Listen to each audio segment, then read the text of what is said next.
Have you ever been in a situation where you feel that you are constantly being watched by something not human?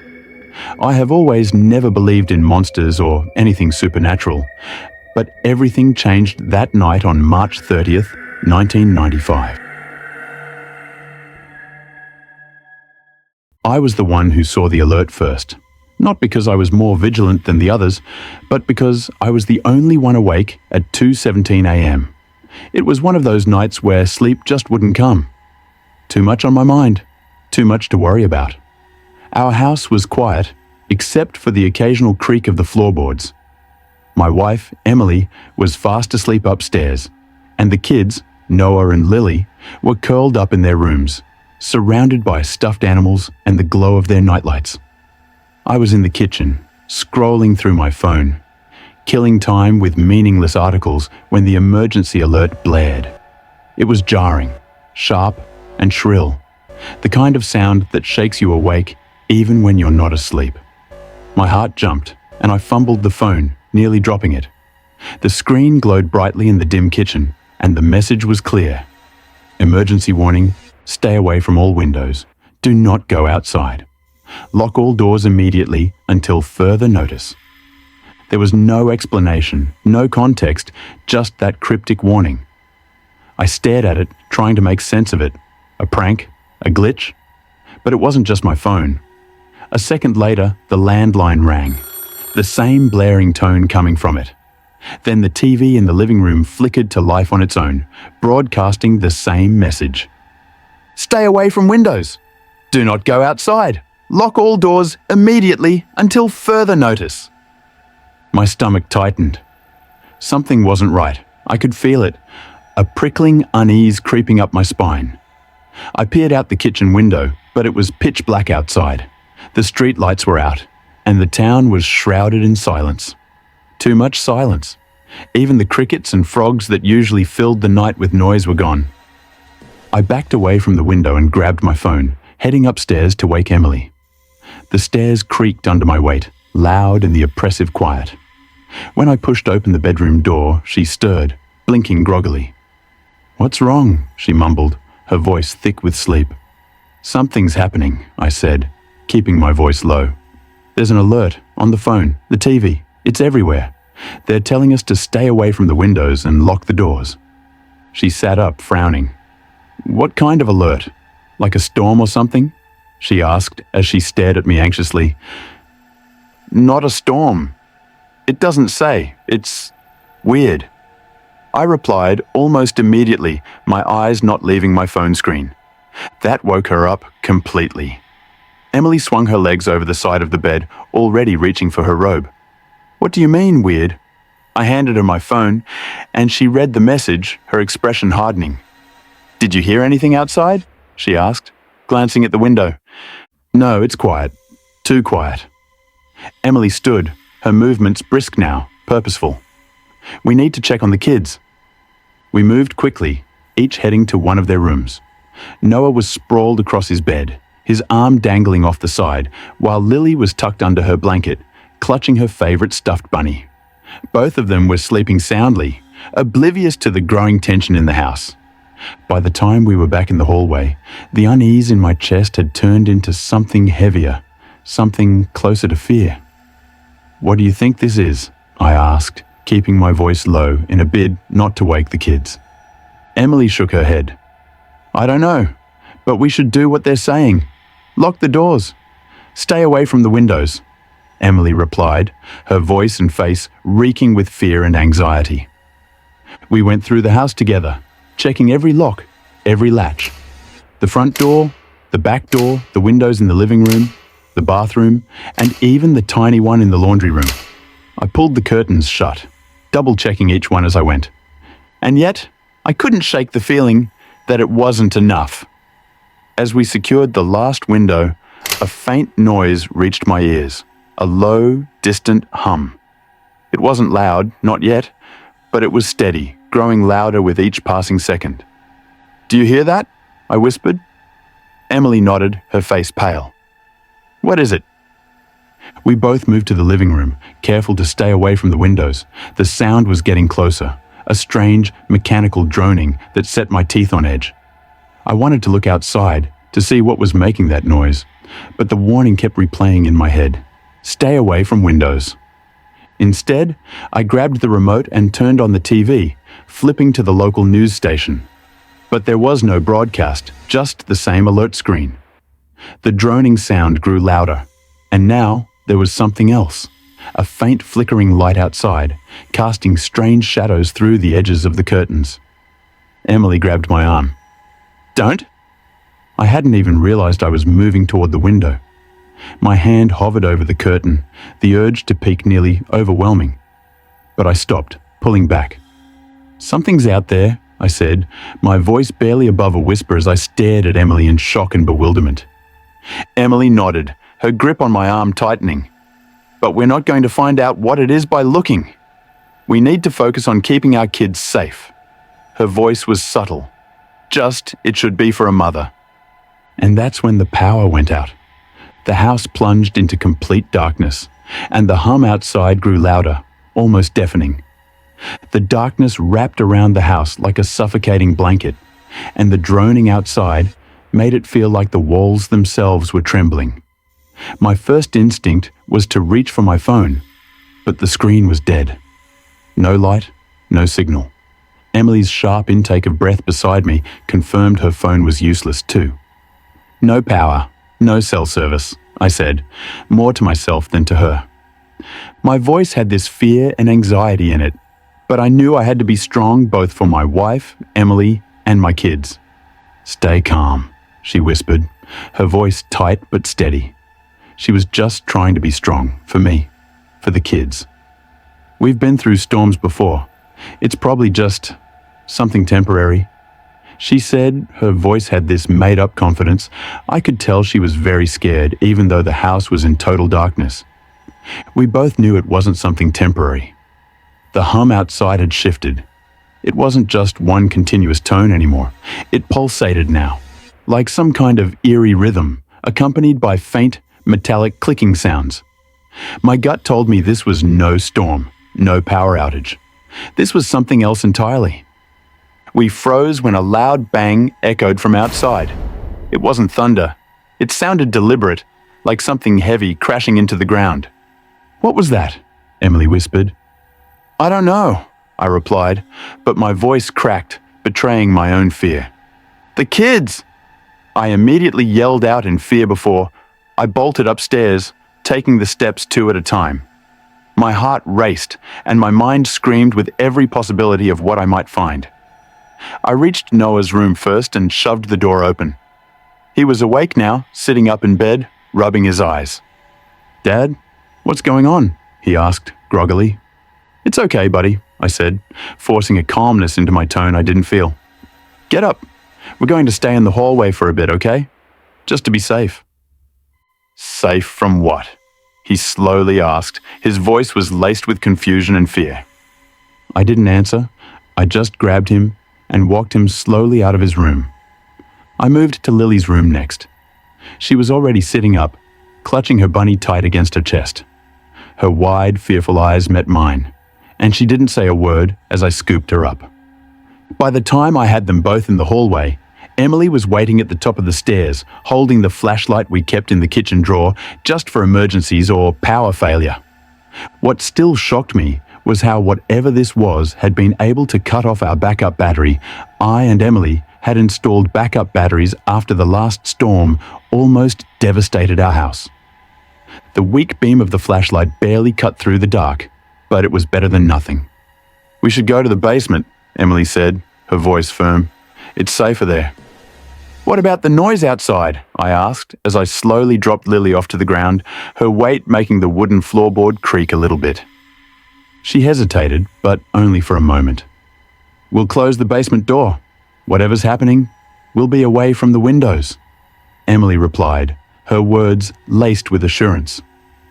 I nodded, ushering the kids toward the basement door. But as we passed the living room, something caught my eye. A faint glow coming from outside the window. It wasn't like a flashlight or car headlights. This light pulsed, dimming and brightening in a slow, hypnotic rhythm. I stopped, unable to look away. "Don't," Emily said sharply, grabbing my arm. "Don't look. Don't even think about it." Her voice was laced with caution as she grabbed my arm. The warning from the alert rang in my head again. Stay away from windows. But curiosity burned inside me, like an itch I couldn't scratch. I needed to know what was out there. Emily must have seen the struggle on my face because she pulled me back, her grip strong. "Don't do this," she said, her voice trembling now. "We need you. The kids need you. Please." Her words broke through the spell, and I turned away from the window. We hurried to the basement, shutting the door behind us and locking it. The basement was colder than the rest of the house, and the faint smell of mildew lingered in the air. The kids huddled together on the old couch while Emily and I stood near the door listening. The pulsating hum outside grew louder, more intense, as if it were right above us. And then something changed. The droning stopped. The silence that followed was somehow worse. It was oppressive, thick with tension. We stood frozen, ears straining to catch any sound. And then we heard it. A faint tapping on the front door. Tap, tap, tap. The kids whimpered, and Emily's eyes locked onto mine. No words passed between us, but the message was clear. Don't answer it. The tapping grew louder, more insistent. It wasn't a knock. It was something sharper, like nails or claws scraping against the wood. And then, a voice. "Hello?" It was a man's voice, calm and steady. Too calm. "Is anyone there? Please, I need help." I swallowed hard, my heart pounding in my chest. "Who's out there?" I called, immediately regretting it. The voice paused for a moment, and then came the reply. "My name's Ethan. I live down the street. My wife, she's hurt. Please, let me in." Emily's grip on my arm tightened, her nails digging into my skin. "Something's wrong," she whispered. She was right. There was no urgency in his voice, no panic. It didn't match the situation. "Why didn't you go to another house?" I asked, trying to keep my voice steady. Another pause. "I saw your light," he said finally. "You're the only house with lights on. Please, just open the door. I need help." Emily shook her head furiously, mouthing the word, "No." I stepped closer to the door, pressing my ear against it. "Ethan," I said, my voice firm now. "If you're really in trouble, go to the police station. It's just a mile down the road." Then came again the weird silence, and then the tapping started again. Tap, tap, tap. But it wasn't coming from the front door anymore. It was coming from the basement window. My stomach dropped, and I spun around, the flashlight beam jerking wildly. The small window near the ceiling of the basement was covered with a heavy curtain, but I could see the faint outline of something pressed against it. Something was outside, peering in. A low, guttural sound filled the room, a cross between a growl and a mechanical whirring. It didn't sound human. "Dad?" Noah's voice was small, trembling. "Stay close to your mom," I said, my voice barely audible. The thing outside the window shifted, its silhouette moving closer to the edge. It was as though it was testing us, waiting for something, for a sign to attack us. And then, for the first time, I realized we weren't hearing one hum. We heard many. The basement was suffocatingly quiet, the kind of silence that amplifies every small noise, the rustle of clothes, the creak of the couch, even the shallow breaths we were all trying to control. My eyes darted between Emily, Noah, and Lily, their faces pale in the weak beam of the flashlight. Noah shifted uncomfortably, sitting cross-legged on the cold concrete floor. "Dad, how long do we have to stay down here?" His voice was small, trembling. I hesitated, glancing toward the locked basement door. "Just a little while longer, buddy," I said, though I had no idea if that was true. "Until it's safe." "What's outside?" Lily whispered, clutching her bunny so tightly her knuckles turned white. Emily knelt beside her, brushing a strand of hair from her face. "We don't know, sweetheart, but we're going to be okay as long as we stay together. If we stay strong as a family, No harm will come to us, Emily added as she tried to reassure Lily of her safety. Her voice was calm, but her eyes betrayed her. She was scared, more scared than I was. The flashlight flickered for a moment, and I cursed under my breath, shaking it until the beam steadied. "We're fine," I said, more to myself than anyone else. And then we heard it. A single creak from above. It was faint, but in the oppressive silence, it might as well have been a gunshot. My head snapped toward the ceiling. Another creak followed, this one louder, deliberate. Someone, or something, was walking in our living room. Emily's hand flew to her mouth, stifling a gasp. The kids froze, their wide eyes darting between us.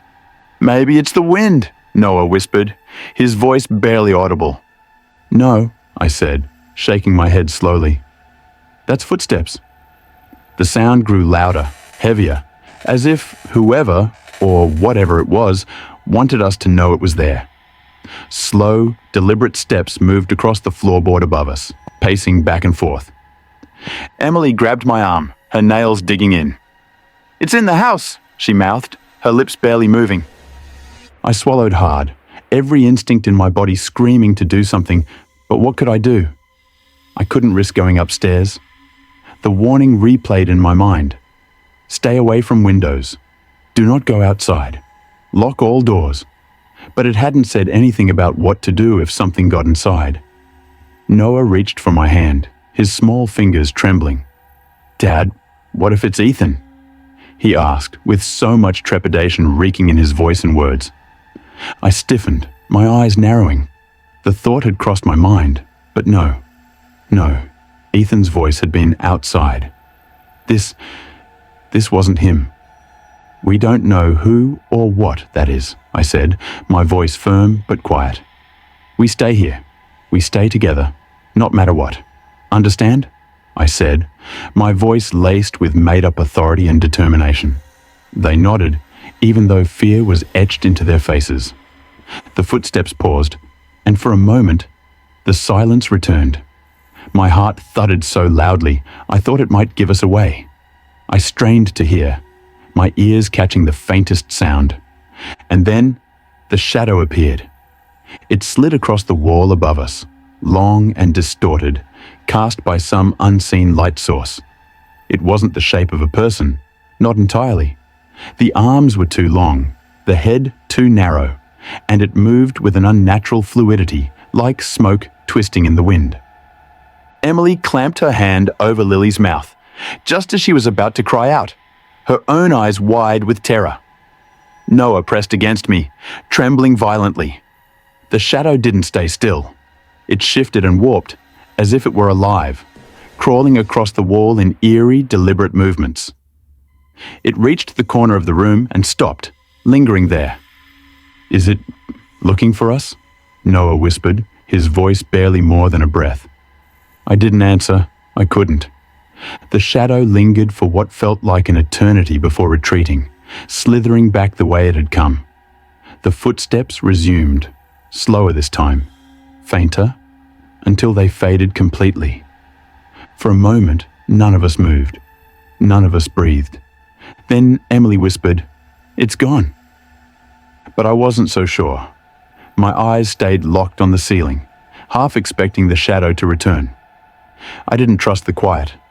It felt wrong, like it was holding its breath, waiting. "We can't stay here," I finally said, my voice trembling. Emily stared at me, her eyes wide. "What do you mean?" "We're safe here." "For now," I said, glancing toward the basement door. "But whatever that was, it knows we're here. And if it knows, the others might too." "The others?" Noah asked, his voice cracking. I hesitated, gripping the flashlight tightly. "I don't think we're dealing with just one of them." Before Emily could respond, another sound reached us, a soft, rhythmic tapping. But it wasn't coming from the basement door this time. It was coming from the small, covered window behind us. The tapping at the basement window was soft at first, barely noticeable over the sound of our breathing.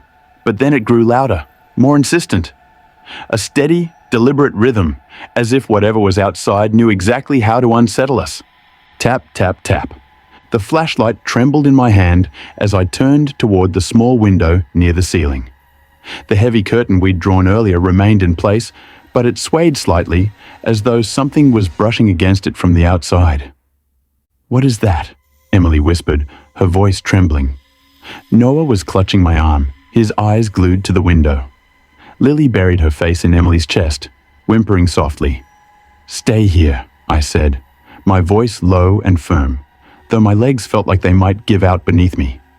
"Are you crazy?" Emily hissed, grabbing my wrist. "You're not going near that window." I swallowed hard, glancing at the kids, their terrified faces lit by the flickering beam of the flashlight. Emily was right.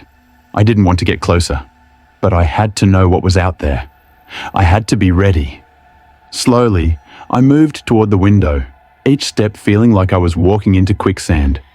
The tapping stopped, replaced by silence so heavy it pressed against my chest.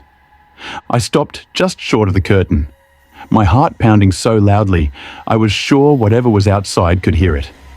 Carefully, I reached out and grabbed the edge of the fabric. "Don't!" Emily pleaded behind me, her voice cracking. I hesitated, my hand frozen mid-air. And then it came again. Tap, tap, tap. This time, it wasn't just tapping. A faint, muffled voice followed, distorted and unnatural. "Hello? Can anyone hear me?"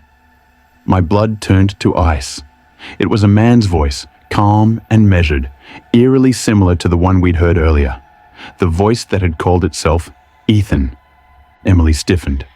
"That's him. That's the voice from before." "It can't be," I whispered. My mouth felt dry, my throat constricting. "He was at the front door." "But now he's here," Emily said, her words trembling. "How is that even possible?" Emily asked as she held Lily closer to herself. The voice came again, louder this time.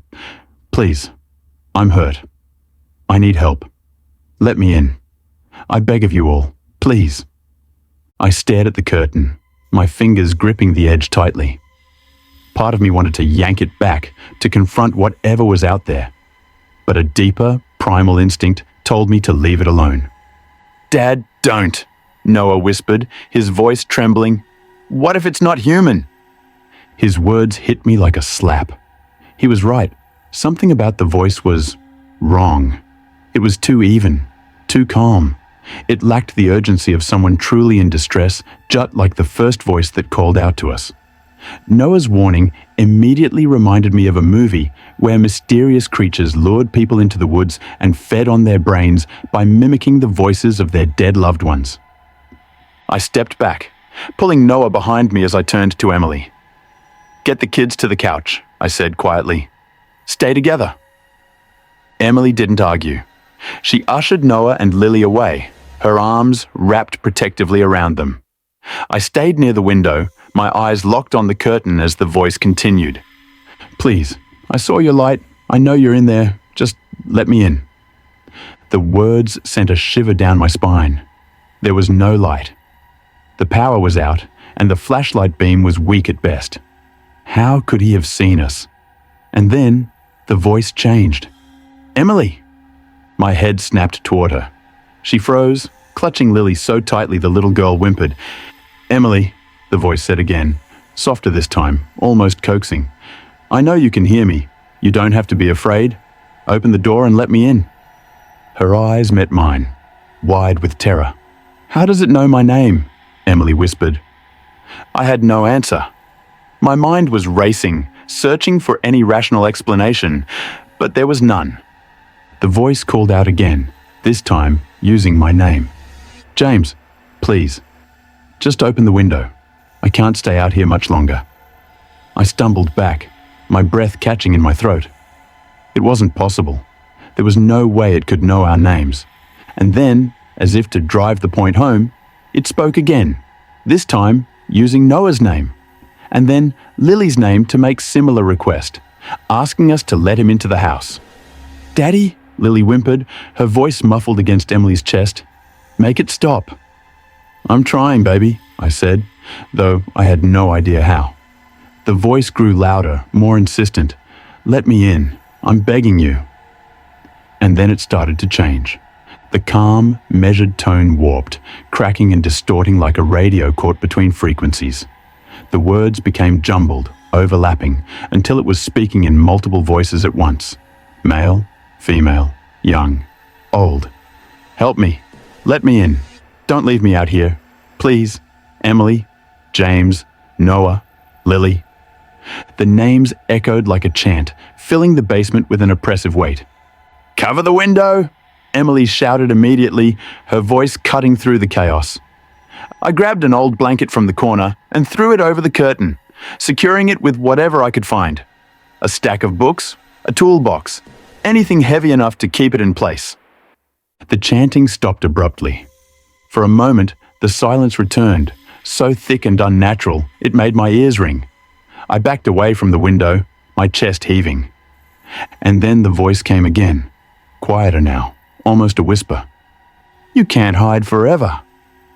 A loud, metallic scraping sound cut through the air, sending a jolt of fear through me. It wasn't coming from the window. It was coming from the basement door. The metallic scraping at the basement door was unmistakable, a deep grinding sound that sent shivers coursing through my entire body. It wasn't frantic, but deliberate, like a predator playing with its prey. I froze, staring at the door as my breath quickened. Emily clutched Lily tightly to her chest, her face pale and drawn. Noah pressed himself against the far wall, his eyes darting between me and the door. "Dad!" Noah's voice was barely a whisper, trembling like the rest of him. "Shh," I said, holding up a hand. I strained my ears, trying to make sense of the sound. It wasn't scratching, it wasn't knocking, it was something else, something worse. The scraping stopped abruptly, leaving the basement in deafening silence. For a second, I thought maybe it was over. Maybe whatever was out there had left. And then the doorknob turned. It was subtle at first, just a slight rattle, but the motion was unmistakable. My stomach dropped. The door had been locked, deadbolted in fact, but the handle was twisting as if the lock didn't matter. Emily's eyes widened and she mouthed, "What do we do?" I shook my head, unable to give her an answer. My mind raced through possibilities, but none of them seemed good. Run, fight, hide. Every option felt useless against whatever was outside that door. The doorknob stopped turning, and for a fleeting moment, I let out a shallow breath of relief. But then came the sound that made my heart nearly stop. The faint click of the lock disengaging. Emily gasped, her hand flying to her mouth. "How is it doing that?" Emily asked, in shock and anxiety. "It can't," I whispered, more to myself than anyone else. "It's locked. I locked it." But it didn't matter. The door creaked, slowly swinging inward, revealing nothing but darkness beyond it. "No," Emily whispered, her voice barely audible. I stepped forward instinctively, putting myself between my family and whatever was coming through that door. My flashlight beam trembled as I aimed it into the black void beyond the threshold. There was nothing. It was just total darkness. No figures, no shapes, no shadows, just the pitch black of the staircase leading up to the main floor. The door hung open, swaying slightly as if mocking us. "James!" Emily hissed, her voice sharp with panic. "Close it!" I took a cautious step forward, gripping the flashlight like a weapon. Every nerve in my body screamed at me to stop, to retreat, to hide. But I couldn't. Not with my family behind me. "Stay back," I said, my voice shaking as I inched closer to the door. The air near the doorway was cold. Unnaturally cold. My breath puffed out in visible clouds as I reached for the handle. And then I saw it. A faint, barely perceptible movement in the darkness. Something shifted at the top of the stairs, just beyond the reach of the flashlight beam. My fingers froze on the door handle as I tried to make sense of what I was seeing. "Who's there?" I demanded, my voice cracking. There was no answer. The shadow moved again, subtly, almost imperceptibly. It wasn't walking or crawling, it was sliding, gliding silently down the stairs. Emily's voice broke the silence. "James, what is it?" Her voice was laced with anxiety, fear, and confusion. "I don't know," I said through gritted teeth, my eyes locked on the shadow. The movement stopped halfway down the staircase, lingering just out of reach of the light. And then, slowly, it began to take shape. It wasn't human. The figure was elongated, distorted, its limbs too thin, and its head tilted at an unnatural angle. Its skin, or what I assumed was skin, gleamed faintly, almost metallic, like liquid mercury reflecting the faint beam of the flashlight. It stood there, unmoving, its featureless face tilted as though it were studying me. "Close the door, Dad!" Noah's voice broke through my paralysis. I snapped out of it, slamming the door shut with all my strength. The sound echoed in the confined space, and I quickly turned the deadbolt, pressing my weight against the door as if that would somehow make it more secure. For a moment, there was silence, and then the pounding started. It wasn't like a normal knock. It was rhythmic, almost mechanical, each impact reverberating through the door and into my chest. The kids screamed, and Emily pulled them closer, shielding them with her body. "Get away from the door!" I shouted, backing up as the pounding grew louder, more frantic. The door began to bow inward with each strike, the wood splintering slightly at the edges. My flashlight flickered again, casting erratic shadows across the room. "What is it?" Emily cried, her voice rising in panic. "I don't know," I shouted back, feeling the edges of my composure unravel. The pounding stopped abruptly, leaving us all frozen in place. The silence stretched on, heavy and oppressive, as if the very air had thickened. And then, from the other side of the door, the voice returned. "James," it said, its tone calm and chilling, "you can't keep me out forever." It wasn't just one voice now. It was many, layered, overlapping, a chorus of tones that didn't belong together. Male, female, young, old, all speaking as one. "Let us in," it said, the voices harmonizing into a grotesque symphony. "We only want to talk." I stumbled back, shaking my head. "No, you're not coming in," I yelled out to the strange voice with everything in me. The voices paused, as though considering my response. And then, softly, they began to laugh. It was a hollow, inhuman sound that echoed through the basement, growing louder and louder until it felt like it was coming from all around us. And then, as suddenly as it had started, the laughter stopped. The basement door creaked slightly, the splintered wood groaning as though under pressure. I braced myself, expecting another impact, another attempt to force their way in. But instead, the voices spoke again. Soft, almost a whisper. "See you soon, James Walter."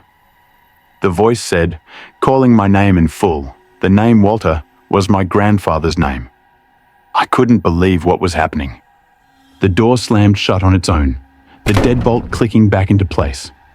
The flashlight flickered and died, plunging us into total darkness as the voices left us for now. We sat huddled in the darkness, the silence suffocating and thick.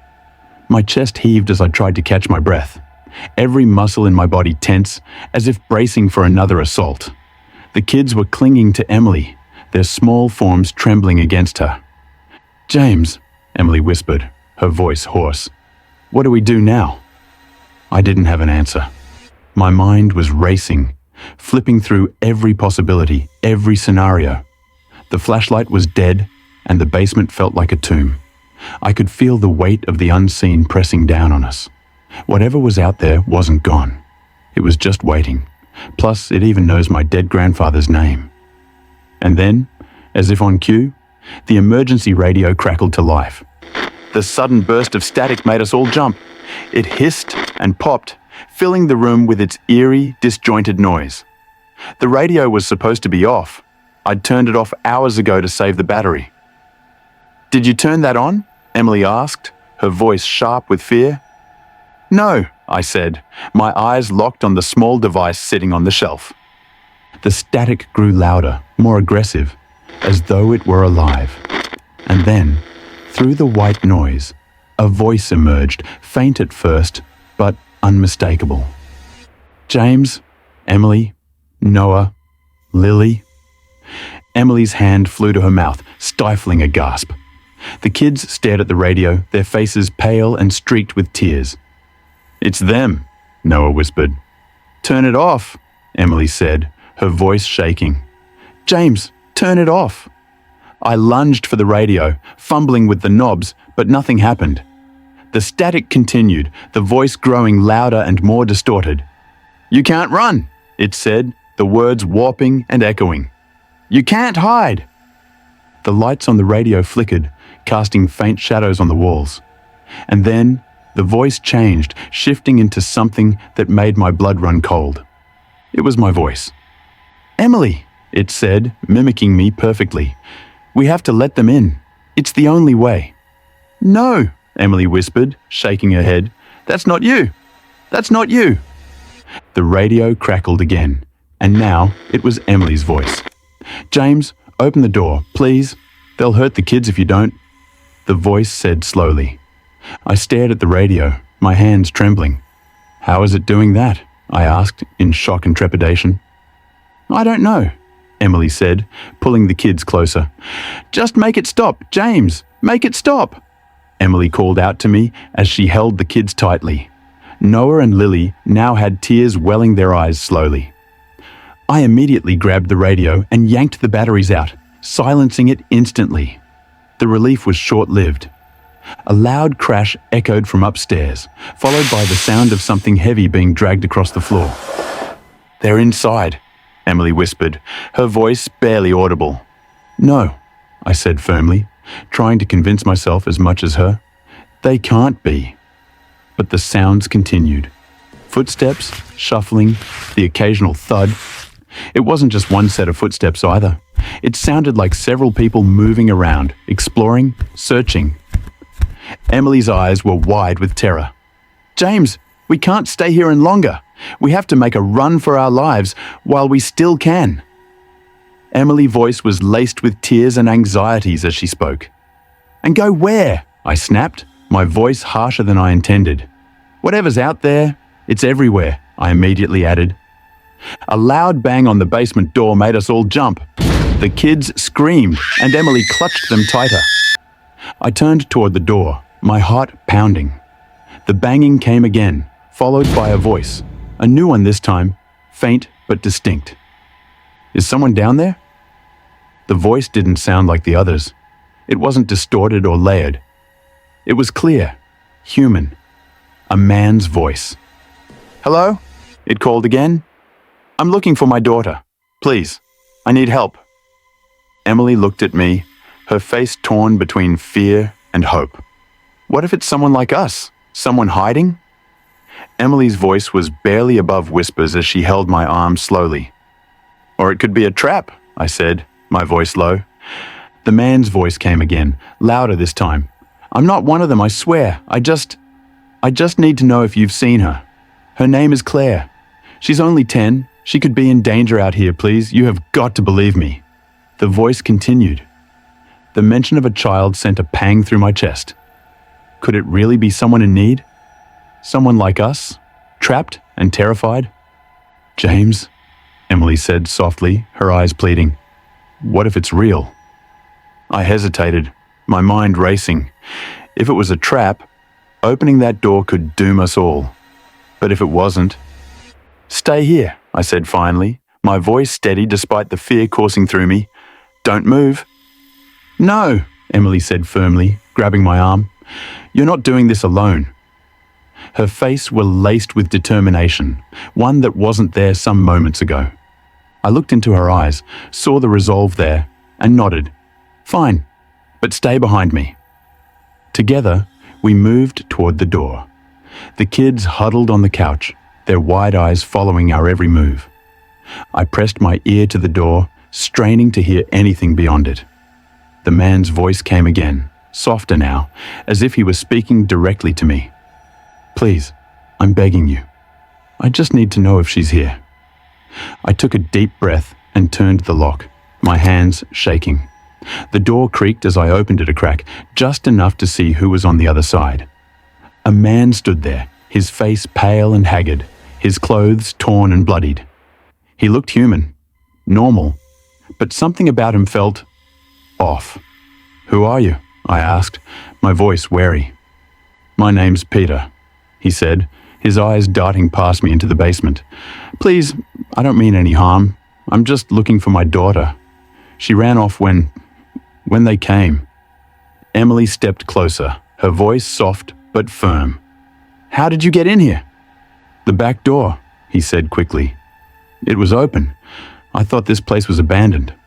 The man replied, looking more anxious about finding his missing daughter, Claire. I slowly glanced at Emily, her face mirroring my unease. The back door hadn't been open.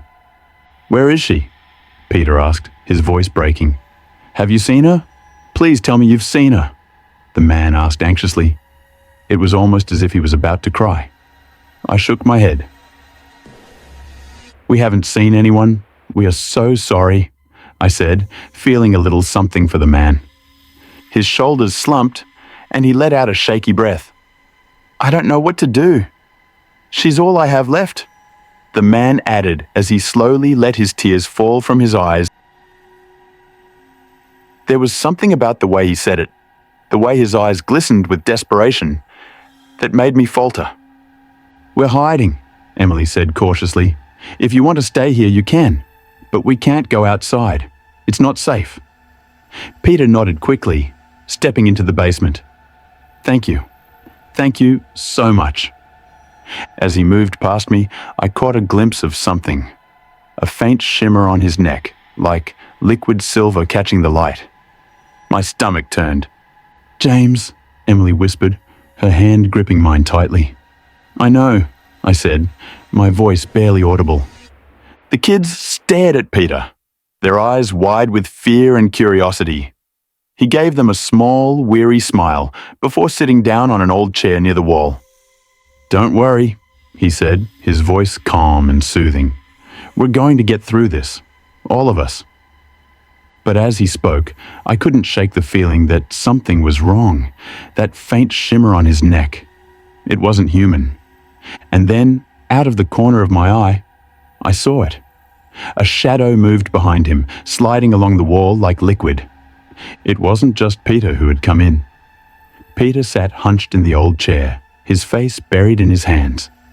The man looked exhausted and beaten down, but the faint shimmer I'd seen on his neck lingered in my mind like a splinter. Something wasn't right. I knew that. The room was tense, the silence brittle. Emily kept her distance, her hand resting protectively on Lily's shoulder. Noah sat on the floor near me, his wide eyes darting nervously between Peter and the rest of us. I stepped forward, my flashlight flickering faintly. "Peter," I said cautiously, "where did you come from before you got here?" He lifted his head, his eyes glassy and rimmed with red. "The north side of town," he said, his voice rough and cracked. "We were hiding in the church basement.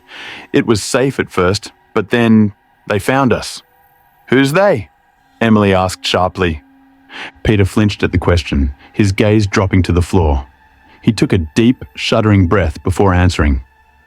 "I don't know what they are," he admitted. "They look human at first, but they're not. They're faster, stronger, smarter. And they can..." He trailed off, his face pale. "They can what?" I pressed, my voice firm. "They can get inside your head," he whispered, his voice barely audible. "Make you see things, hear things. Make you doubt yourself," the man said slowly. A cold chill ran down my spine. I exchanged a glance with Emily, her face a mask of worry and suspicion.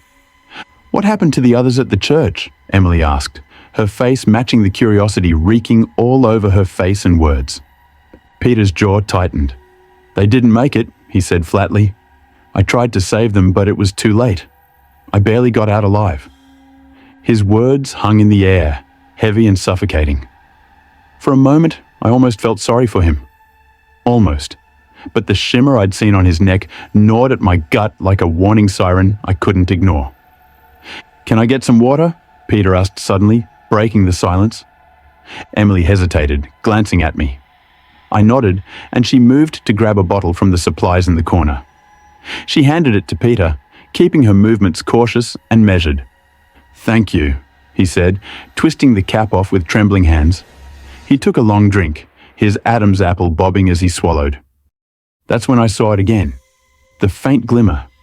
It wasn't just on his neck this time. It was on his wrist too. A thin, silver-like vein running just beneath the surface of his skin. My stomach churned. "Peter," I said, my voice low and steady, "what's that on your arm?" He froze mid-sip, his eyes snapping to mine. "What?" "The silver," I said, pointing at his wrist. "What is that?" Peter's face darkened, and he quickly pulled his sleeve down, covering the mark. "It's nothing," he said too quickly. "Just a scratch. From the church. The glass windows shattered and—" "You're lying," Emily said bluntly, her voice trembling but strong. Peter's eyes darted between us, his breathing growing shallow. "I'm not lying," he insisted, but the tremor in his voice betrayed him. "Let me see your neck," I demanded, stepping closer to him. I was determined but very cautious. We didn't know what Mr. Peter was capable of. Yet. "What?" he stammered, shrinking back. "Your neck," I repeated, my tone firm. "Pull your collar down. Now." My voice was laced with a mix of anger and caution. Peter hesitated, his hands gripping the armrests of the chair so tightly his knuckles turned white. "I don't have to show you anything," he snapped, his voice defensive. "You're in my house," I shot back. "If you want to stay here, you'll do as I say. Show me your neck." The room fell silent, the tension so thick it was almost suffocating. Peter glared at me, his chest heaving. For a moment, I thought he was going to refuse. But then, slowly, he reached up and pulled his collar down. Emily gasped as soon as her gaze fell on what was on the neck of Mr. Peter. The silver vein I'd seen earlier wasn't just a faint mark. It spread across the side of his neck like a branching tree, glinting faintly in the dim light. "What is that?" I demanded, my voice rising in anger. Peter shook his head, his eyes wide and pleading. "It's nothing," he said desperately. "I swear it's nothing. It doesn't mean anything." "You're infected," Emily whispered, her voice laced with horror. "No!" Peter shouted, standing abruptly. The chair scraped loudly against the floor, making everyone jump. "I'm not infected. I'm fine." "You're not fine," I said, stepping between him and my family. "You're one of them.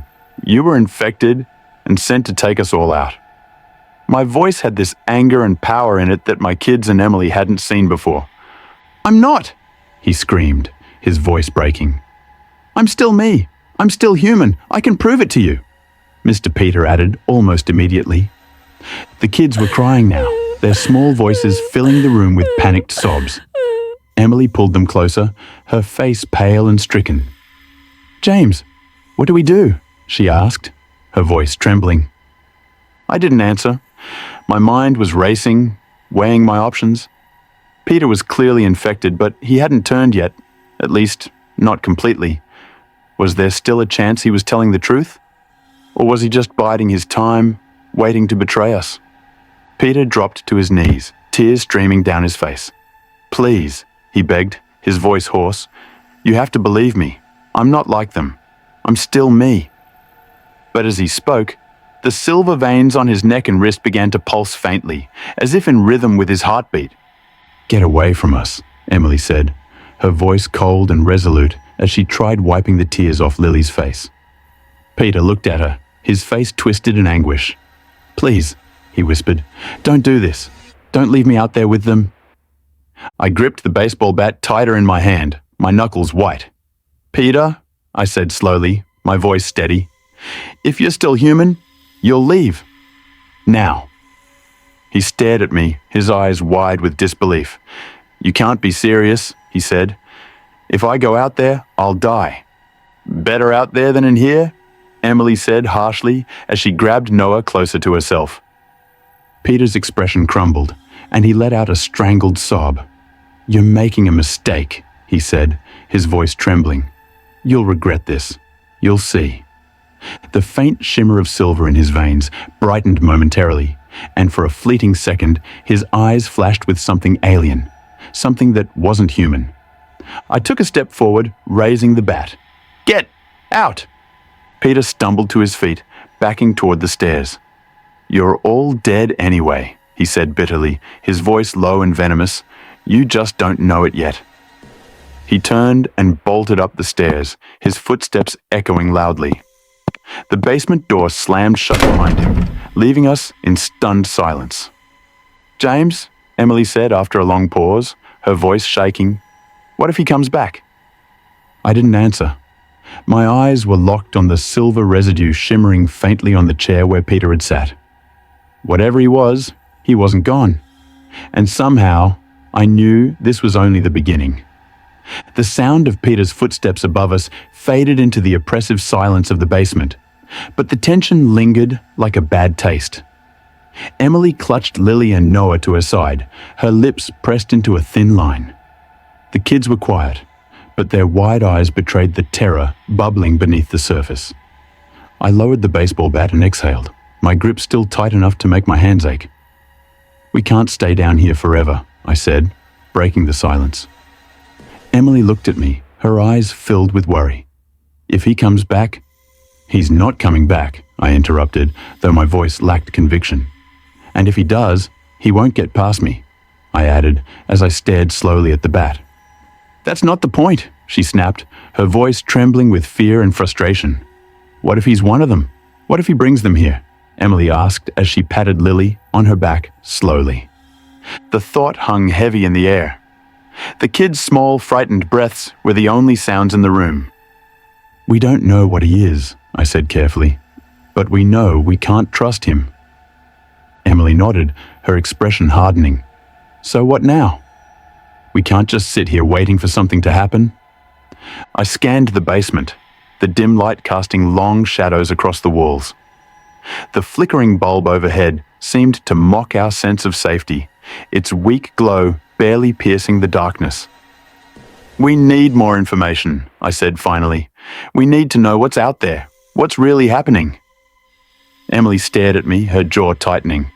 "And how do you propose we do that?" "We'll go upstairs," I said. "Carefully, quietly. We'll check the windows, see if Peter's really gone, and figure out if it's safe to move." "It's not safe," Emily said flatly. "It's not safe anywhere," I countered.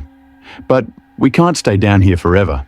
If we wait too long, we'll run out of food, water, options."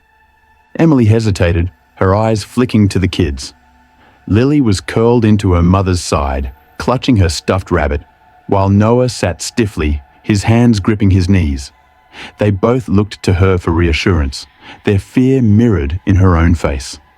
"Okay," she said finally, her voice barely above a whisper. "But we stick together. No one goes anywhere alone." "Agreed," I said. We moved cautiously, each step deliberate and silent as we ascended the creaking stairs. My heart pounded in my chest, every noise amplified in the suffocating quiet. When we reached the top, I paused, pressing my ear to the door. Nothing. I slowly turned the knob and pushed the door open, wincing at the faint creak of the hinges. The living room was eerily still, bathed in the pale, ghostly light of the emergency alert flashing on the television. The words, "Stay away from windows," pulsed rhythmically on the screen, their glow casting distorted shadows across the room. "Stay here," I whispered to Emily and the kids, motioning for them to remain at the top of the stairs. I stepped into the room, gripping the bat tightly. The air felt heavier here, the silence oppressive. I scanned the room, my eyes darting to the windows. The curtains were drawn tightly, but a faint glow seeped through the fabric, bathing the edges in an unnatural light. A sound broke the silence, a faint scraping, like nails on wood. I froze, my breath catching in my throat. The noise came again, louder this time from somewhere near the back door. Emily appeared in the doorway behind me, her eyes wide. "What is it?" she mouthed. I held up a hand, signaling her to stay back. The sound grew closer, a slow, deliberate scratching that sent shivers down my spine. I moved toward the back door, my steps light and careful. The bat felt heavy in my hands, the only thing between me and whatever was out there. As I reached the door, I pressed my ear against it, straining to hear. The scratching stopped. I held my breath, the silence more unnerving than the noise. And then, without warning, the door rattled violently, as if something was trying to force its way inside. "James!" Emily hissed, her voice sharp with panic. I jumped back, raising the bat. "Get back downstairs," I ordered, my voice low but firm. "But now!" I immediately yelled at her. Emily hesitated for only a moment before grabbing the kids and retreating to the basement. I stood alone, my heart hammering in my chest as the door continued to rattle. "Who's there?" I called, my voice trembling despite my efforts to sound strong. The rattling stopped. For a moment, there was only silence. Then, a voice. "Let me in," it said, soft and pleading. My blood ran cold. It was Peter. "Peter?" I said cautiously. "What are you doing?" "I forgot something," he said, his voice muffled through the door. "Please, just let me in. I won't stay long." My grip tightened on the bat. "What did you forget?" I immediately asked cautiously. There was a long pause. Then his voice came again, quieter this time. I forgot to tell you something." My heart thudded painfully in my chest. Something about his tone was wrong. Too calm, too measured. "What is it?" I asked, keeping my distance from the door. "I can't say it out here," he replied. "It's not safe. Please, James, just open the door." "No," I said firmly. "If you have something to say it now." The silence stretched, heavy and suffocating. Then Peter's voice came again, low and menacing.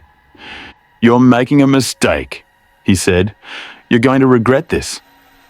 The door rattled violently one last time before falling silent.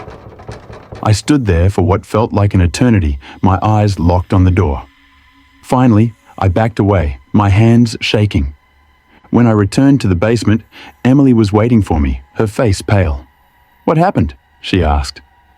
"It was Peter," I said, my voice hollow. Emily's eyes widened. "What did he want?" "To be let in," I said, "but he's not Peter anymore." As I spoke, a faint noise caught my attention, a rhythmic tapping coming from the small basement window near the ceiling. We all turned to look, and my stomach dropped. Something was watching us. Its silhouette was distorted through the glass, but its glowing silver eyes were unmistakable. "Get down," I whispered, pulling Emily and the kids into the shadows.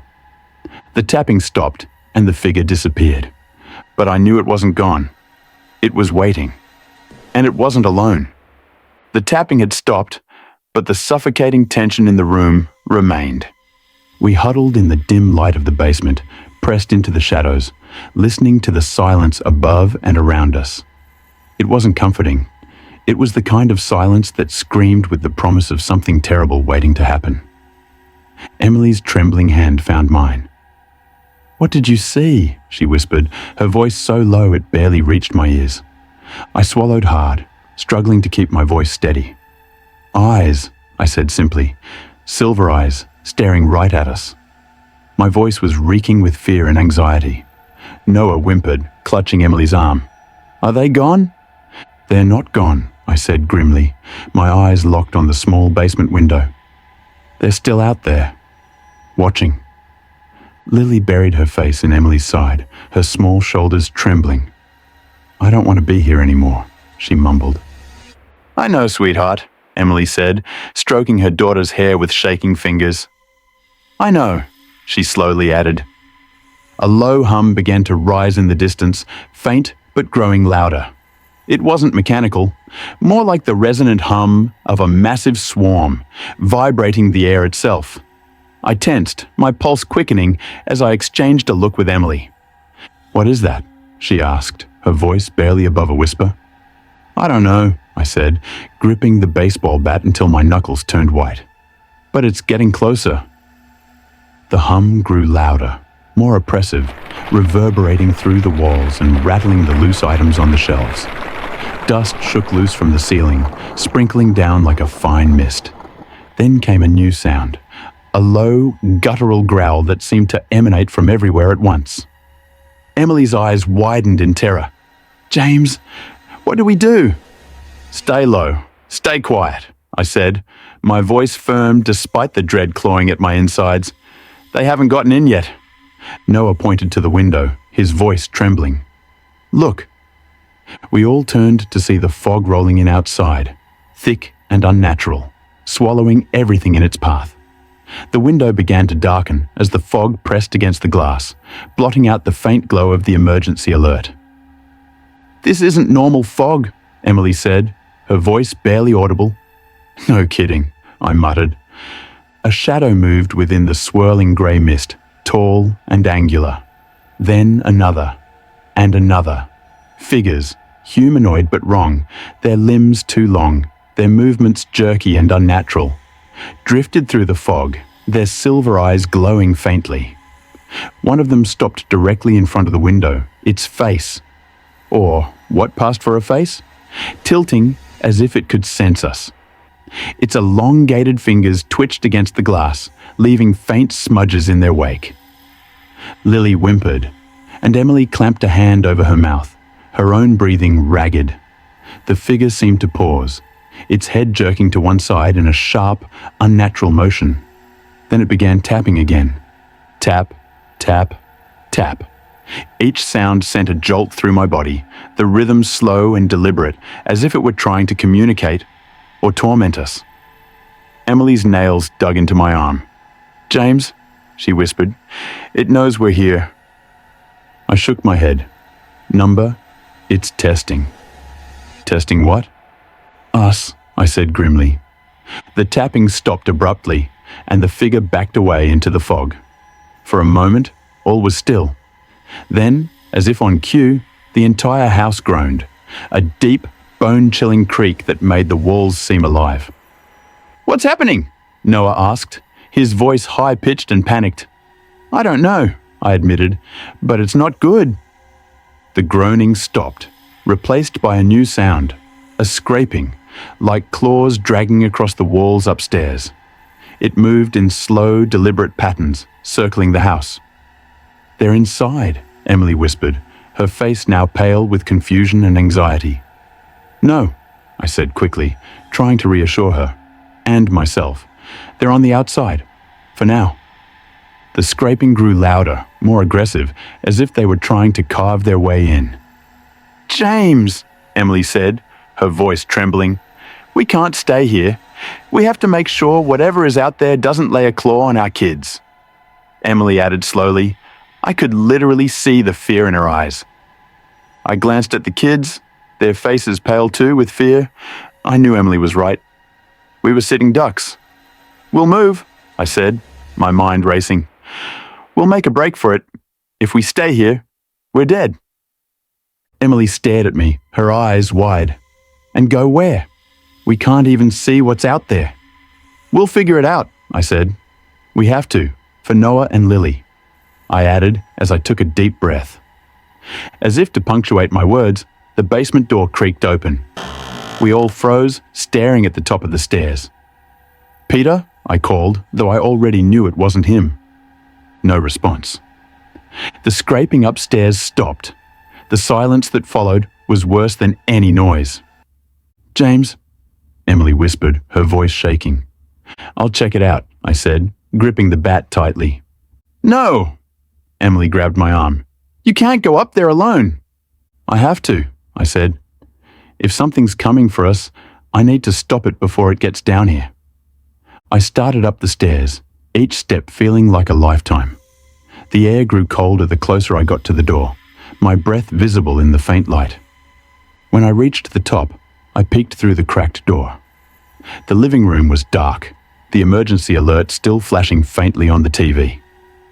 The fog pressed against the windows, distorting the shadows that moved just beyond the glass. Then I saw it. One of the figures stood in the middle of the room, its back to me. It was tall, unnaturally so, its thin, elongated frame swaying slightly. It didn't turn or move, but its presence filled the room with a suffocating dread. I stepped back, my heart hammering in my chest. When I turned to retreat down the stairs, I froze. Another figure was standing at the bottom, blocking the way. Its glowing silver eyes stared up at me, unblinking. The figure at the bottom of the stairs didn't move. Its eyes were locked onto mine, those glowing silver orbs filled with something cold, something empty. A slow, deliberate pulse of terror spread through my body, as if I could feel the weight of its gaze sinking deep into my soul. It wasn't just watching me, it was studying me, reading me like a book. My breath caught in my throat. I couldn't move. I couldn't look away. "James!" Emily's voice came from below, soft and panicked. I didn't answer. My pulse was too loud in my ears. The figure at the bottom of the stairs remained perfectly still, its long limbs unnaturally straight. I didn't dare breathe too heavily, afraid it would hear me. Then, in a move that made my blood freeze, it tilted its head. A quick, sharp motion, like a bird of prey locking onto its next meal. I stumbled backward, heart hammering, my hand reaching for the baseball bat, but it wasn't there. I had left it downstairs. It didn't matter. The thing in front of me wasn't going to need a bat, not to hurt me. "James," Emily said again, her voice shaking now. "What's happening?" I could barely hear her words. I was too focused on the figure. My eyes were glued to it, every part of me screaming to move, to run, to fight. But I couldn't. It was as if I were trapped in my own body, unable to do anything except stand there, frozen in place. Then, without warning, the figure took a slow step forward. The sound of its foot scraping against the wooden floor was loud, too loud. It echoed through the stillness of the house, a horrible screeching sound that made my teeth ache. The thing didn't stop moving. It took another step, and then another, until it was at the base of the stairs, its head still tilted to the side. "Please," I whispered, my voice barely audible, my throat tight with fear. "Stay back." The figure didn't respond. It simply reached out with one elongated hand, its fingers stretching impossibly far. I didn't have time to think. I turned, sprinting for the basement door, but my foot caught on the last step. I stumbled, crashing forward into the hallway. Behind me, I heard it. The scraping noise, louder now, closer. It was following me. I scrambled to my feet, adrenaline surging through my veins as I bolted down the hallway, but the noise wasn't just behind me anymore. It was all around me. The house had come alive with the sound of claws dragging along wood, each step synchronized, as if the figures outside had all joined in a twisted, orchestrated march. I rounded the corner, nearly colliding with the kitchen table. The air was thick with something unnatural, like it was pushing in from every direction, suffocating me. I could barely breathe, but I didn't stop. I couldn't stop. As I reached the back door, my hand fumbled for the handle. It was locked. The keys were in the kitchen drawer, too far. I was trapped. Suddenly, a flash of light broke through the darkness, a beam of white that cut through the fog outside. My heart skipped a beat. For a moment, I thought it was a rescue. Someone, anyone, coming to help us. But the light didn't flicker or sway like a car's headlights.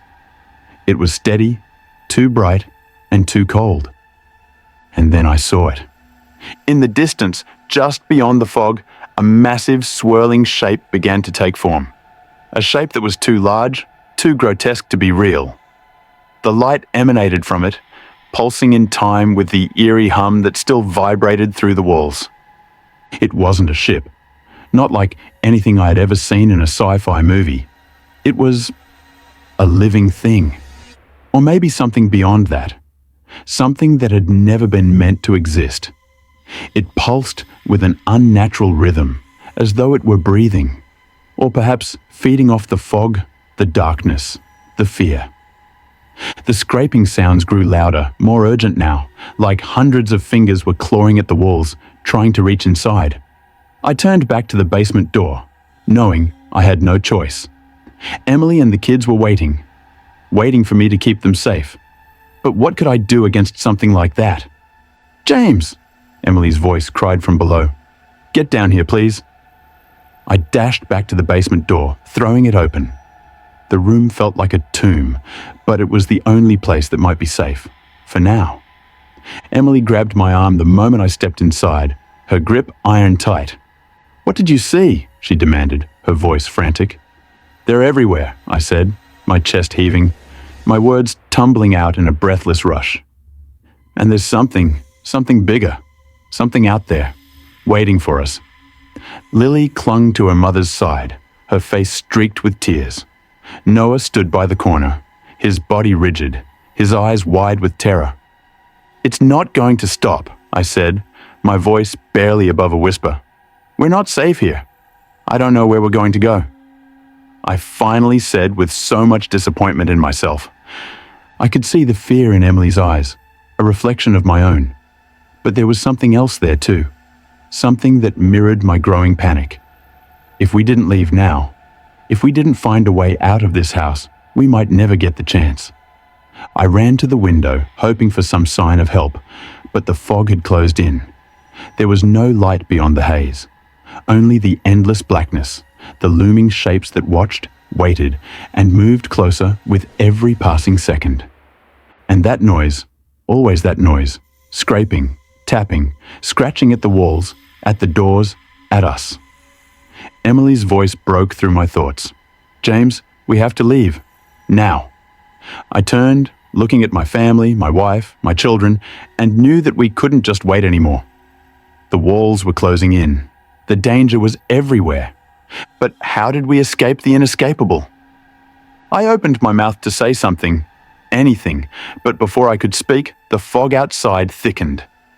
And in the thickening fog, something larger moved. I froze. The light outside began to dim, fading in and out in a rhythmic pattern. Then another figure appeared, this time taller, bulkier, its body outlined against the fog like a deadly silhouette.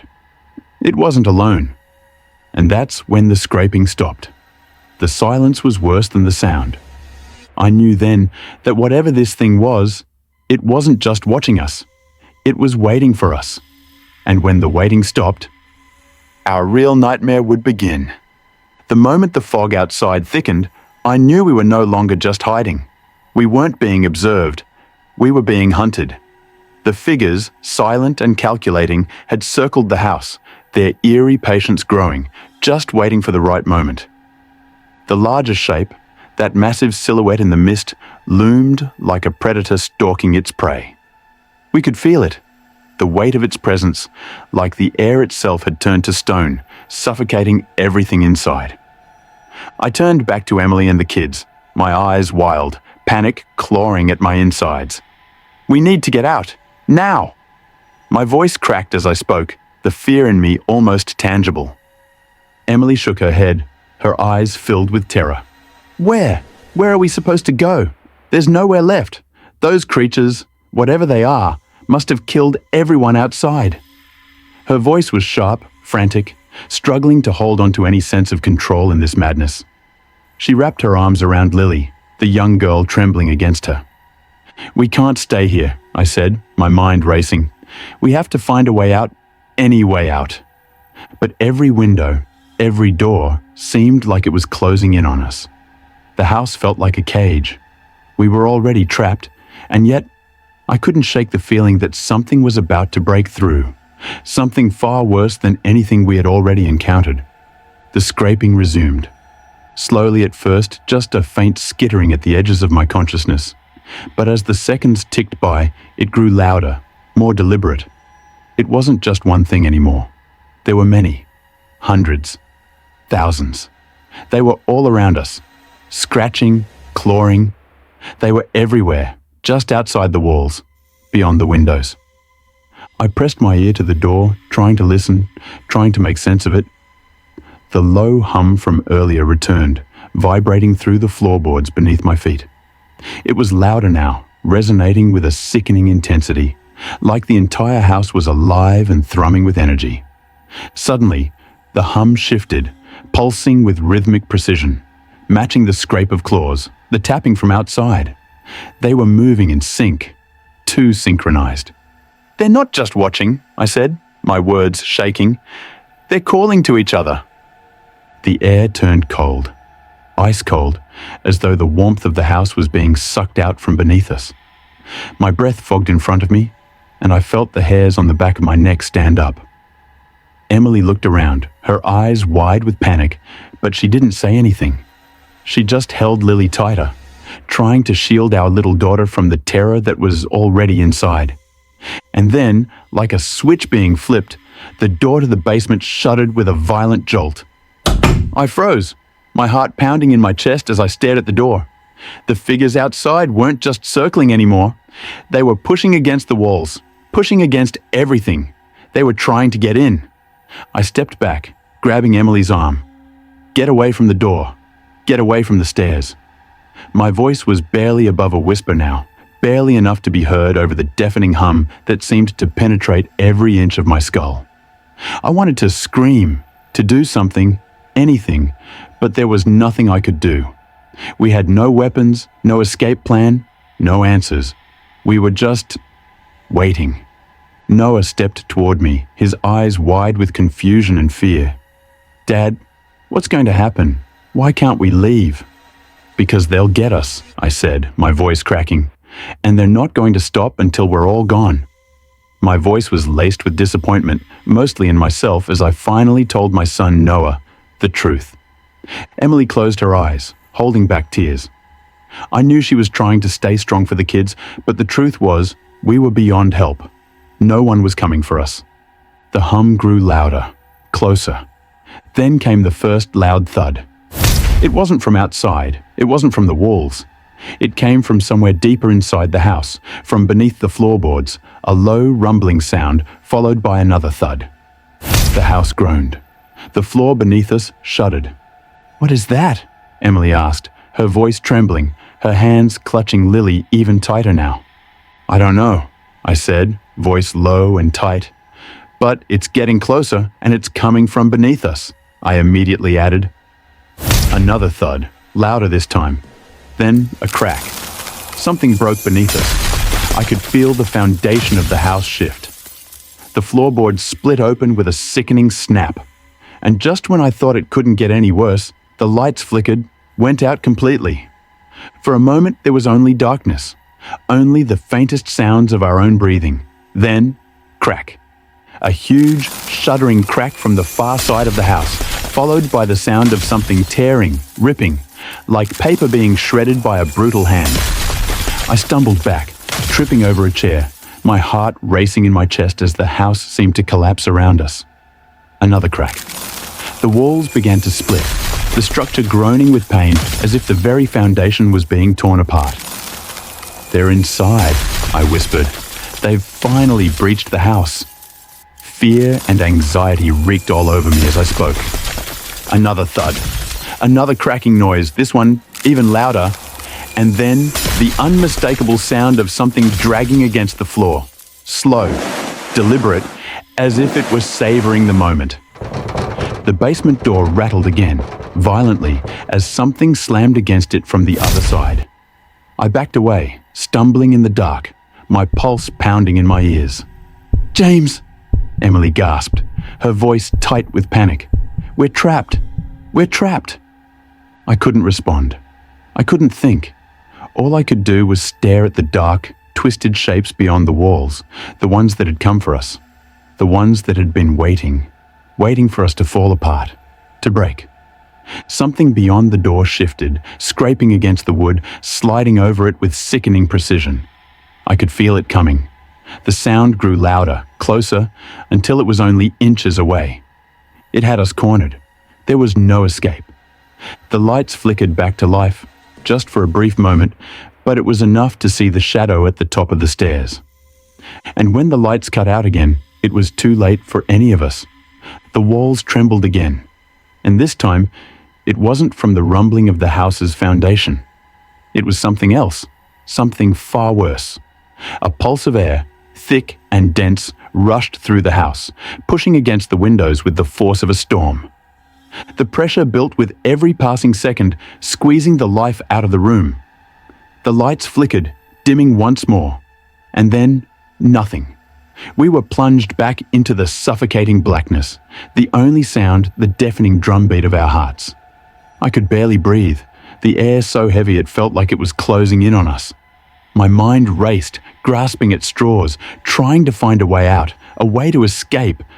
But the truth was inescapable. There was nowhere left to go. I could hear Emily's shaky breath beside me, her hand still clutching Lily. "James, what's happening? What are they?" Her voice was barely audible in the oppressive silence. I didn't have an answer. I couldn't answer. I didn't know what they were. But I knew one thing for sure. Whatever they were getting closer. The scraping, the dragging, it was louder now. Not just outside the house anymore, but all around us, like claws dragging against every surface, every wall. It was like the house itself was being torn apart by something vast and monstrous. But still, I couldn't see it. I reached for Emily's hand, trying to steady my shaking body, trying to keep my voice level. "We are going to get through this. All of us." I tried to sound confident, but my words felt weak, helpless. The sound of the creatures scraping against the walls made it clear. They weren't just outside anymore. They were inside. They were everywhere. Emily didn't argue. She just nodded, taking Lily's hand, pulling her close as we moved away from the back door. The sound of footsteps, too heavy, too many, came from the hallway just above us. I risked a glance toward the hallway, but the darkness was too thick to see anything clearly. Every time I thought I saw something move, my mind seemed to play tricks on me. A shadow, a flash of light, but then it was gone, leaving nothing behind but the deep, pulsing hum that seemed to vibrate through my very bones. "James," Emily whispered urgently. Her voice was strained, frantic. "They're getting closer." "I know," I replied, my own voice tight with fear. I glanced toward the front door, half hoping, no, praying, that I'd see headlights through the fog, that someone would come, someone would rescue us. But the world outside was as dark as it had been from the beginning. The light from the creatures, or whatever they were, was the only thing that broke through the fog. It pulsed, grew brighter, then dimmed, as though it were alive, feeding off our fear, growing stronger with every heartbeat. We moved through the house, staying as quiet as possible. The silence was suffocating. Even the creatures outside seemed to be holding their breath. A sharp scrape from behind made me spin around, but there was nothing there. The house creaked, the floor groaning under our weight. I could feel it, the shift in the air, the change in the atmosphere. They were getting closer. I wanted to scream, to break free from the madness, but there was no point. The house was a tomb, and we were the last living things in it. The figures outside, those things, were closing in, their shapes flickering through the fog like predators on the hunt. And then we heard it. The sound that had been building for hours, the one that had been gnawing at the edges of our sanity. It wasn't a scraping anymore. It wasn't claws dragging against wood.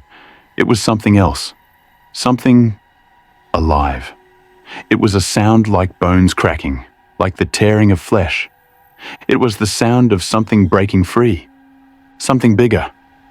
I could feel it now, the house shaking with a new intensity. Not a rumble or a tremor. This was something different. It was as if the very earth itself had come alive. I gripped Emily's arm, pulling her toward the basement door, but she stopped me. "James," she whispered, her voice a mixture of awe and terror. "Look." I turned.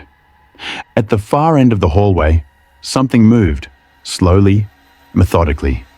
It was taller than anything I'd seen so far, its long, twisted limbs bending unnaturally as it crawled toward us. The shape was impossible to ignore.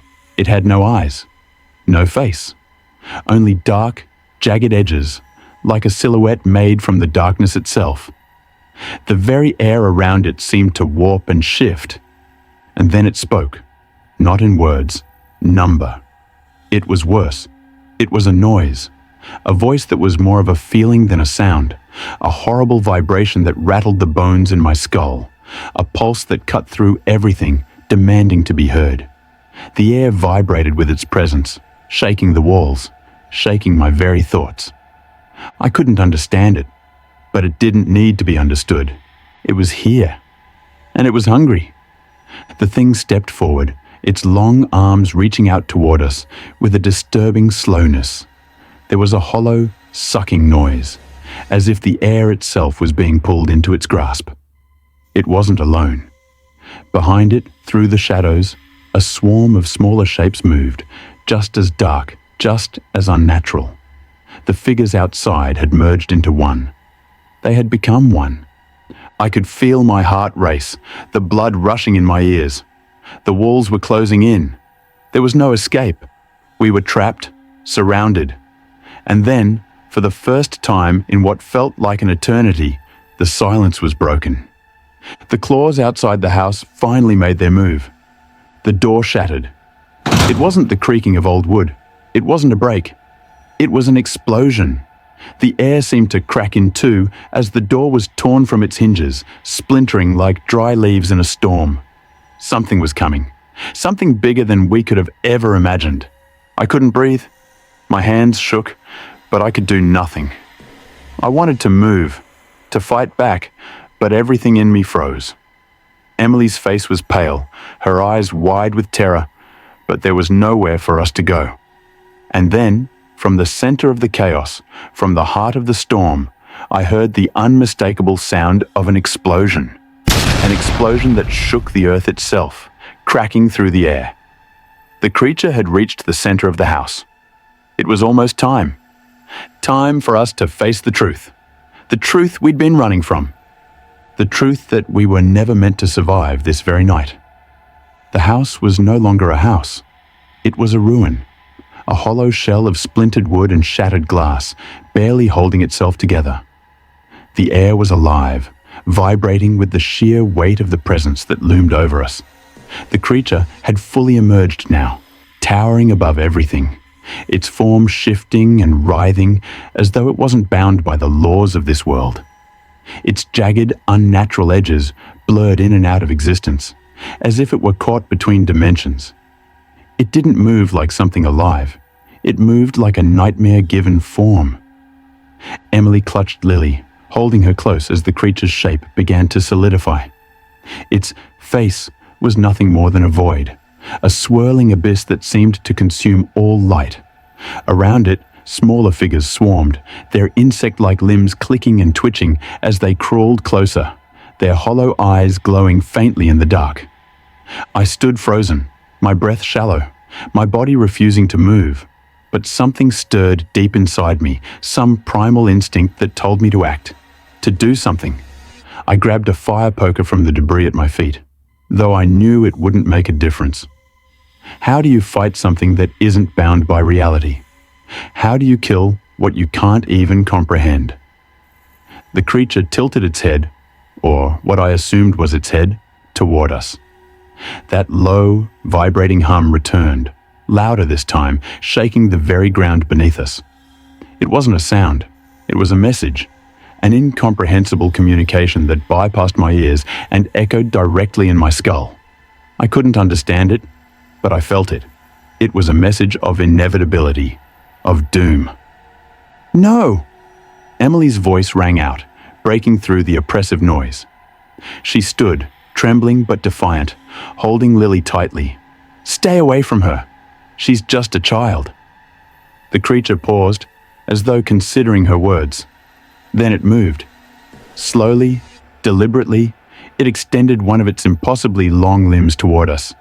It wasn't just reaching, it was selecting, and it wasn't reaching for me.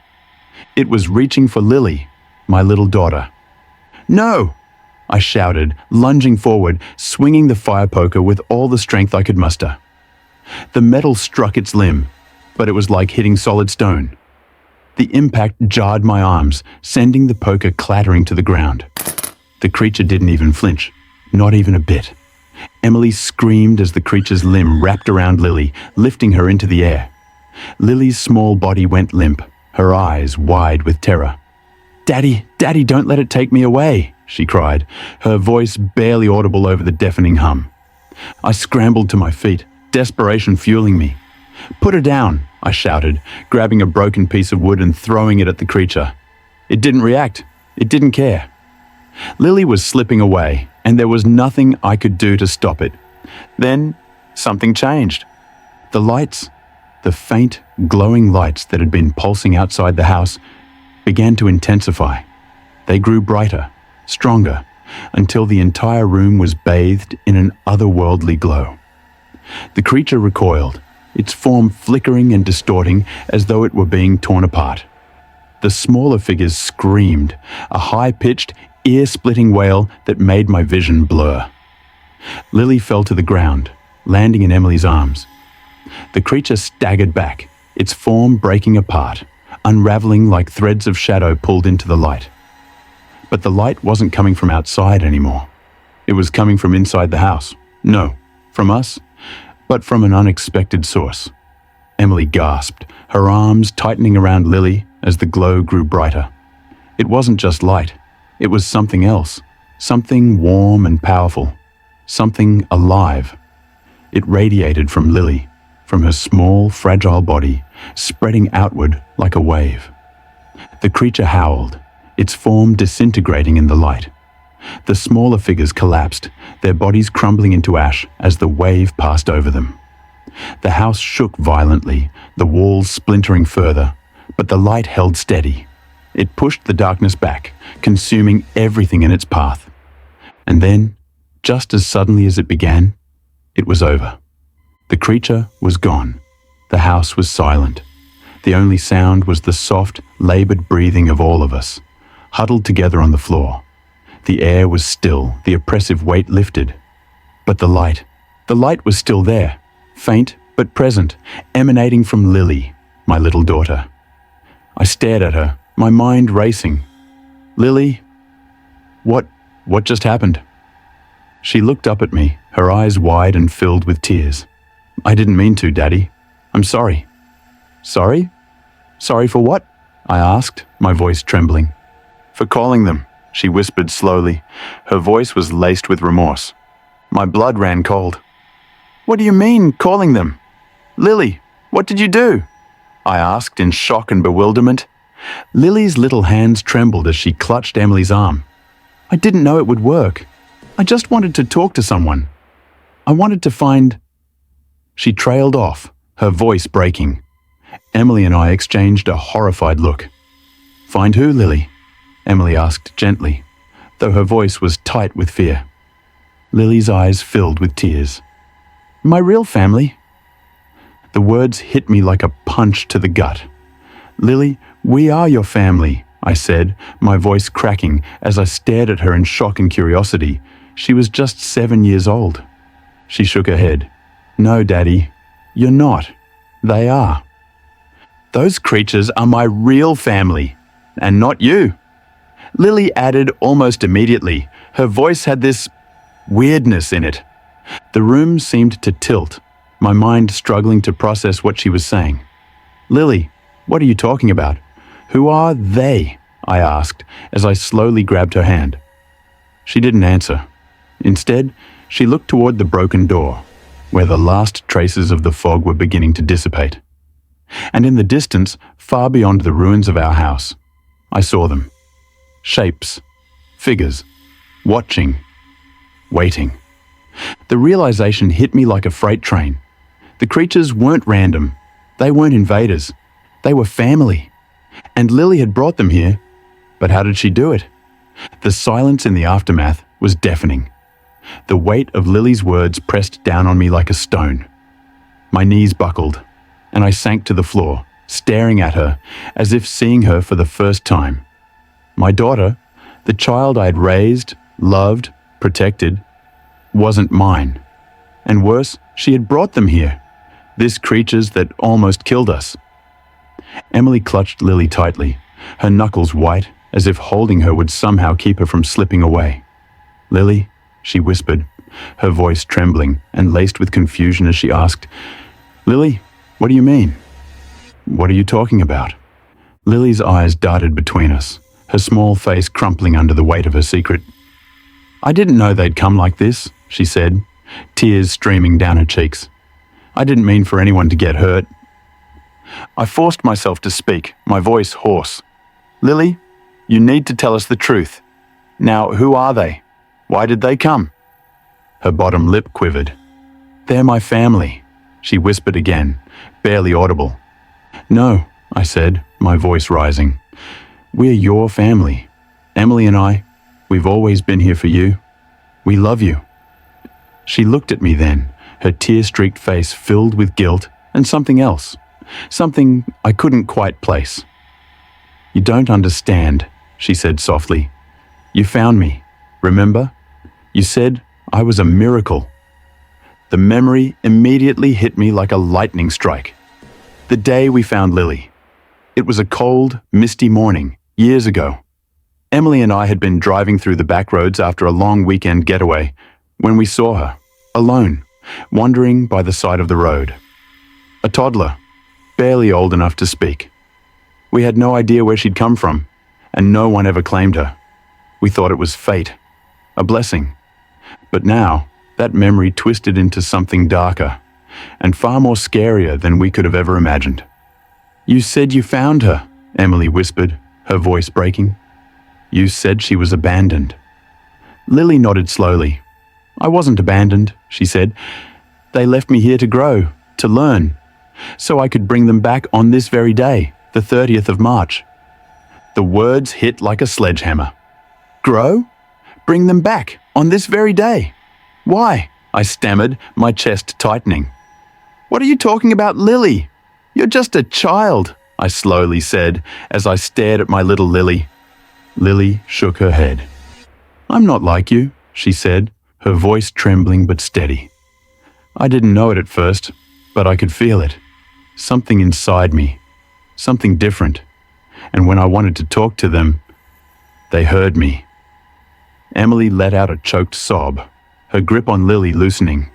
No, this isn't real. This can't be real." Emily's voice was laced with a mixture of confusion and anxiety. The room seemed to darken, the faint glow from Lily's body flickering as though her emotions were tied to it. "They're not bad," she insisted, her voice rising.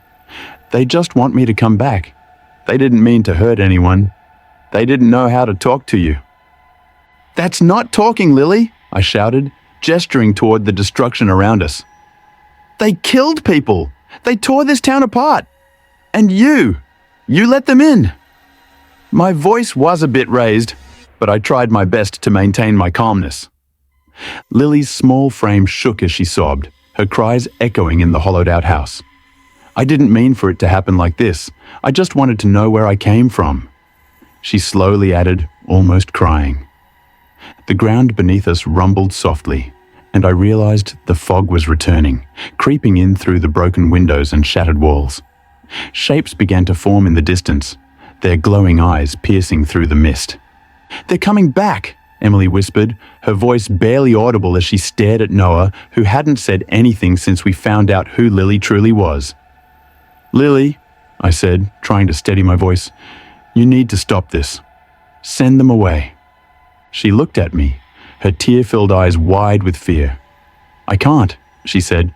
"They won't leave without me." "No," Emily said, shaking her head. "No, we're not letting you go.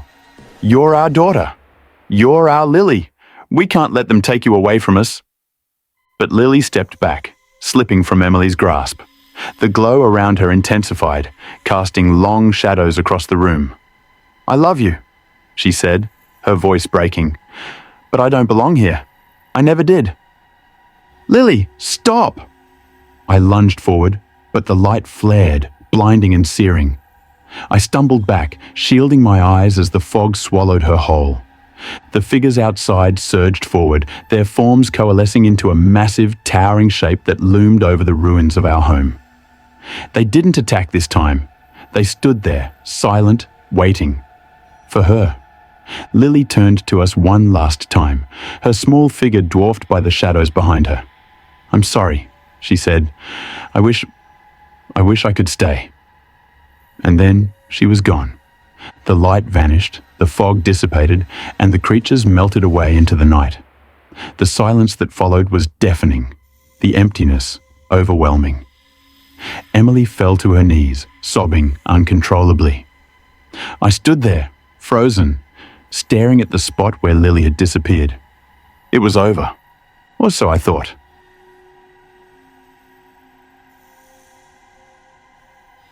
Weeks passed. The government arrived, cordoning off the town and erasing any trace of what had happened. The official story was a gas leak, a catastrophic explosion. Survivors were relocated, sworn to secrecy. But Emily and I knew the truth.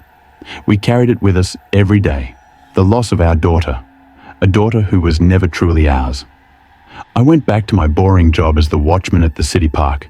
Life went back to the usual, but it wasn't actually life without Lily in it.